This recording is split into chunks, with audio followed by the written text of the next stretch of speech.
Hey, morning. Yes, you heard it right. 99.99% native speakers fails to figure out what's the mistake in it. Can you figure it out? Okay, what's the mistakes in this whole sentence? It's in the starting, middle, or the whole sentence is wrong. What's the mistakes?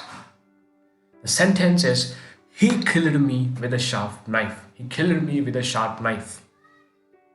So, is it he wrong? So, I will give you time and show me the mistake.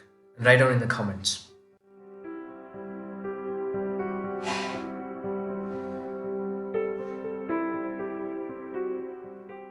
The time is over. So, can you figure it out that the mistakes is in the first he, it's a subject is wrong or something like that, or the mistake is in killed in the verb or in this object, or where's the mistake is? And I probably know that most of you won't be able to get these answers. So let me tell you one thing. A sharp knife is a mistake. Most of you are thinking. Or the with, the preposition is a mistake. Or the error you can say. No.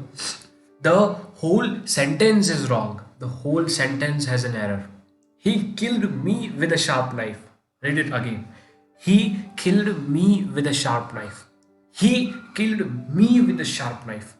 Means you were killed or you were murdered, and you are saying someone that he killed me with a sharp knife. If you are murdered, then how can you say something? We are not using the verb you are injured or something like that, so you can speak it out. Right? You are killed, you are murdered, and you are saying how is it possible? Like it's like understand this scenario with with this incident. Like a person is murdered by someone, and the police came up and is doing their investigation, and the person who is murdered, completely dead, is saying he killed me with a sharp knife. How is this possible? And that is why this sentence is wrong. The whole sentence, the sentence which is like killed and murdered, and when this main subject which is dead, that says like me or something like that. That is wrong. I hope you got the answers. Thanks. That's all for this video, and we will meet with the next quiz or sentence or story or something else, anything. Right? That's all. Bye bye.